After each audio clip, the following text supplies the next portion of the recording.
reign lasted 155 days. He lost it to Big E, and Axel cycled through a series of I'm not gonna lie, bro. He could have had it, bro. He could have just had it, bro, if they would have just booked him right. Oh, what's up? Oh, what's up? Yo, what up? It's J back here with another video. Today we're about to be getting into a video by Wrestling Fusion. The video is going to be on forgotten Nexus members. Where are they now in 2026? Oh man, there's so much I can say about this group. This group was about to become the biggest group ever, bro. It's like they were on top, but you know what happened? They ran into Super Cena. That was like around Super Cena winning every match. This nigga destroyed everybody. That shouldn't have happened. Let's get into the video, bro. Yeah, too much. The Nexus was the hottest thing in the WWE during the summer of 2010. They feuded with John Cena, attacked the entire roster, and destroyed everyone who stood in front of them. However, after the faction got buried by Cena and everyone went their separate ways, their careers took very different trajectories. Guys like Wade Barrett and Heath Slater never reached the top, but stayed relevant in the mid-card for years. Husky Harris became Bray Wyatt, Daniel Bryan became world champion, and then there were the others. The ones history quietly filed away. The ones who wore the armband but never quite got the fame and recognition others did. This is what happened to every forgotten member of the Nexus. Before we even get to Mason Ryan's career, we need to talk about his look, because when this man walked into a room, people noticed. Standing at— Yo, I'm not gonna cap, bro. This nigga, I forgot about this nigga, bro. But I would recognize him as soon as somebody bring him on, like, on the screen. Like, this nigga is literally like a variant of Batista. I felt like he just looked too much like Batista, bro. Like he was okay at wrestling, but like I feel like he just looked too much like Batista. He had the look too, but when you look like another guy, it's over, bro. You don't have your own look. 6 feet 6 inches and built like a Greek statue, he had the kind of physique that made Vince McMahon's eyes light up.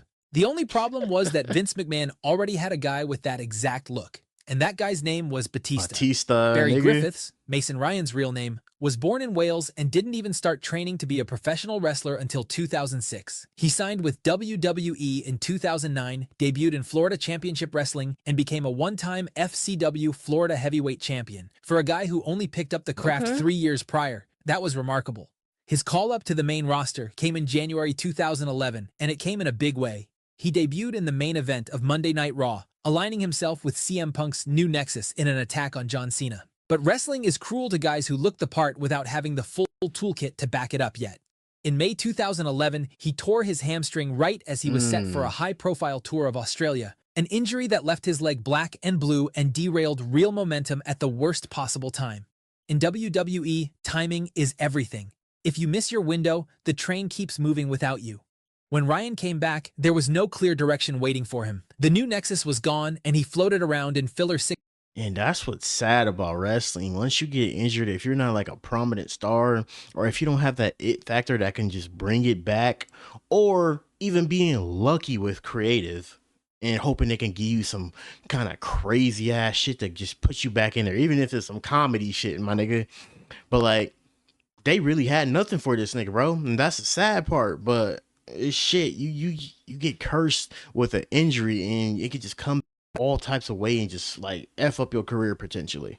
6-man tag matches. By 2012, he was back in developmental, now rebranded as NXT, working on fundamentals that he probably needed more time on before the main roster call ever came. He was released from his contract in April 2014, his final televised match a losing effort to Tyson Kidd. After that, he hit the indie circuit, UK bookings, Japan, scattered American dates. But then something unexpected happened. WWE put his name forward when Cirque du Soleil reached out looking for a wrestler to play a big, imposing figure in their Las Vegas show. Ryan auditioned against Chris Masters and Lance Hoyt and got the part as the Chief Archer. He's been performing in that role ever since. As of now, Barry Griffiths describes himself as a retired WWE wrestler, Cirque du Soleil performer, and real estate investor. There's something genuinely interesting about that trajectory. Most guys who wash out of WWE spend years chasing the dragon on the independent circuit, holding on to the dream a little too long. Mason Ryan looked at his life at 33 years old and made a completely different call. He took a steady gig with one of the most respected entertainment companies in the world, moved to Las Vegas, started a family, and built a second career. He never became the next Batista,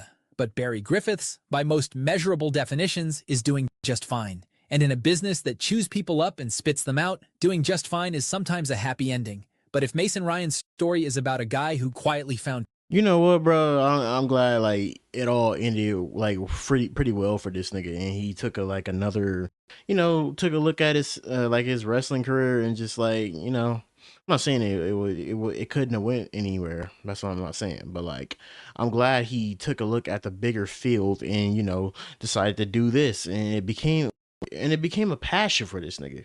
So I'm glad this nigga's doing well. Salute to Mason Ryan. Peace after wrestling. Darren Young's story is about what happens when a man decides to stop hiding. Huh? Fred Rosser signed with WWE's developmental territory in 2000. I mean, there's a lot of gay wrestlers. Like, what is there to hide about? I think it probably might have been the wrong time. 2009, and was part of the very first season of NXT in 2010, mentored by CM Punk. The storyline actually had Punk showing open apathy toward Young, claiming he didn't know why he was there and refusing to train him unless he accepted the straight-edge lifestyle.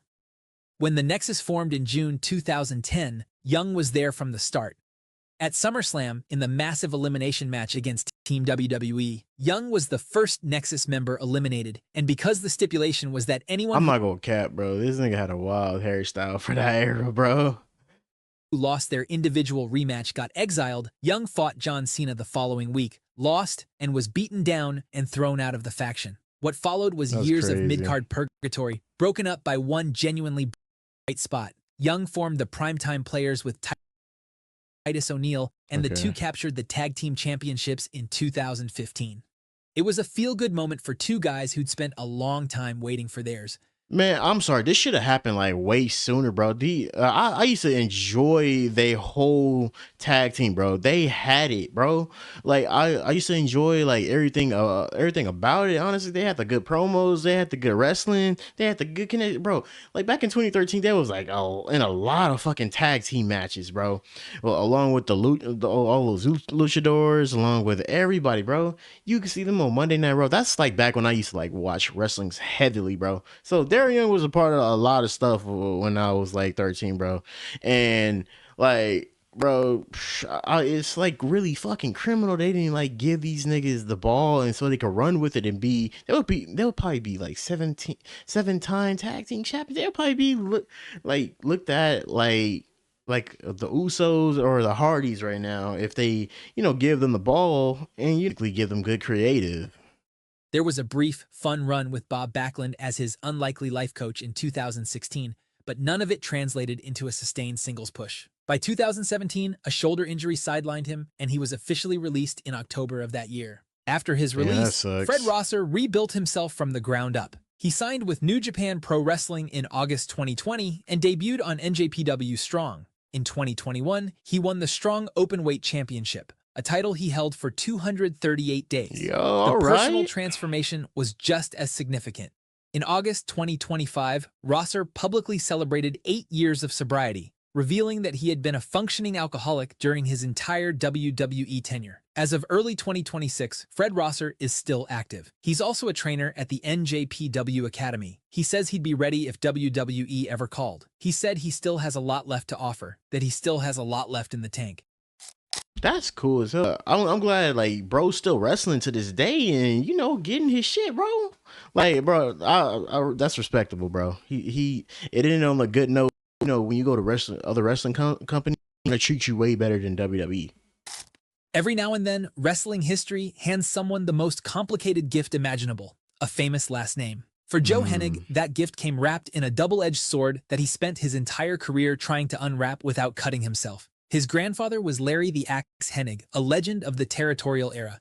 His father was a heavyweight champion. Michael McGillicuddy was part of NXT Season 2 and came in second place behind Caval. Then he joined the new Nexus alongside CM Punk and David Otunga, and for a brief moment, things clicked. He and Otunga won the Tag Team Championships in May 2011. But the momentum stalled almost immediately. After CM Punk transitioned into main event feuds against Cena, the new Nexus quietly dissolved, and McGillicuddy found himself back in developmental. Then, in 2013, someone finally had the right idea. Paul Heyman remolded the third-generation superstar and replaced his WWE given name of Michael McGillicuddy with Curtis Axel.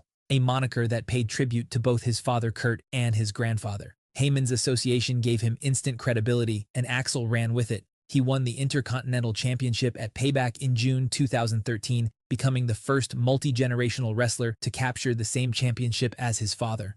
The IC title reign lasted 155 days. He lost it to Big E, and Axel cycled through a series of forgettable. Bro, I'm not gonna lie, bro. He could have had it, bro. He could have just had it, bro, if they would have just booked him right. Honestly, I really think he had the whole name change. He had like the generational like whole thing behind him that could have. I mean, but I know he wasn't trying to depend on that because the name change. I think Paul Heyman had the right idea to change his name up a little bit. Because like then people are gonna be like, oh, he's a Nepo baby, oh, he's this and that. But like the way they did him is just wild, bro. Partnerships. Ryback Axel with Ryback, the Social Outcasts, the comedic Meta Powers gimmick with Damian Sando, the B Team with Bo Dallas, with whom he won the Raw Tag Team Championship in 2018. None of it felt like the sustained investment a third-generation talent with his lineage deserved. He fought the whole time to wrestle under his own name. Even Heyman tried to help him get the name Hennig back, but WWE wouldn't budge. He was released from his contract in April 2020 as part of budget cuts, ending a 13-year tenure with the company. Man. He briefly returned in April 2022 as a producer, but departed 3 months later. Since then, life has been quieter. He's been working for a construction company, lives in the Minneapolis area with his wife and 3 children, and has made appearances at wrestling conventions. In May 2025, he made his first in-ring return in 5 years, teaming with Cal Bloom at a Midwest All-Star Wrestling event. He said publicly that the chapter isn't closed, that there's still fire left. But whether Joe Hennig returns to the WWE remains to be seen. And now let's talk about the guy who... Man, bro, hey, I hope he returns with some good shit. If he says there's fire in the tank, why shouldn't we believe him? But hey, looking forward to seeing him more in the future. May have been the most interesting member of the entire Nexus, and simultaneously the one the world got to see the least. Michael Tarver grew up in Akron, Ohio, as the son of a minister mother and a boxer father. Before WWE, he spent years grinding regional independents, picking up championship belts in promotions that most people couldn't name. He signed a WWE developmental contract in 2008 and was first seen on a mainstream stage as one of Floyd Mayweather's bodyguards at WrestleMania 24. He made it onto the first season of NXT, mentored by Carlito, and was one of the early eliminations. But here's the thing about Tarver that the show never let anyone see. The man could talk. He claimed people behind the scenes were aware of his promo ability and took him on the road because of it, but that same group deliberately kept his microphone work off television. When the Nexus invaded Raw on June 7, 2010, Tarver was there in the mask, the scowl, the deliberate energy of a man who didn't need to say a word to make you believe he was dangerous. But almost as quickly as the spotlight arrived, injury took it away. He sustained a groin injury and was written off television by John Cena, with Barrett even stating publicly he would have ejected Tarver from the group anyway.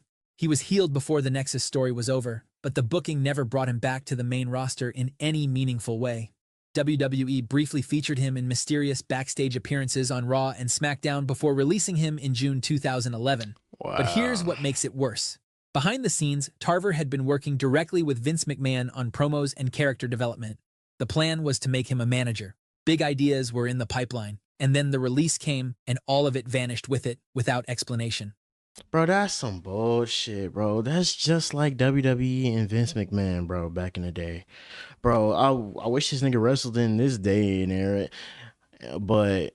Well, no, I'm talking about this day and era of WWE, but like, I low-key wish... I mean, this nigga was even like trying to take a manager spot. Like, you know how many people would just like say they quit and would just leave the company and give up?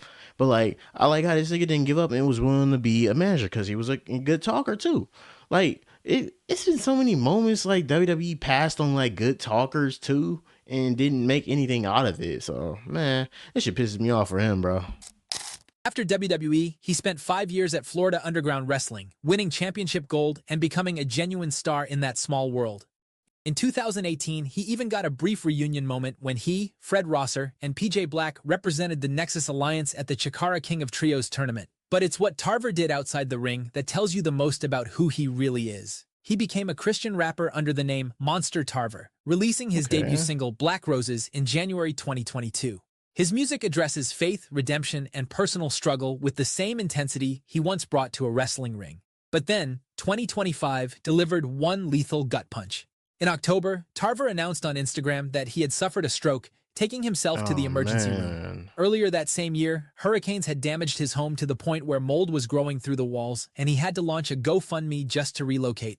None of this is the ending anyone would have written for a guy who stood in that ring on June 7, 2010, and made the whole world pay attention. The Nexus. Yeah, I mean, hey, I hope everything is going well for him. I hope his health is good, and I hope everything is good for all these guys on this list. I'm glad, like a lot of good stories have, like, you know, have them to get a new career pivot. I'm glad they were still wrestling, and hope they make a return in WWE.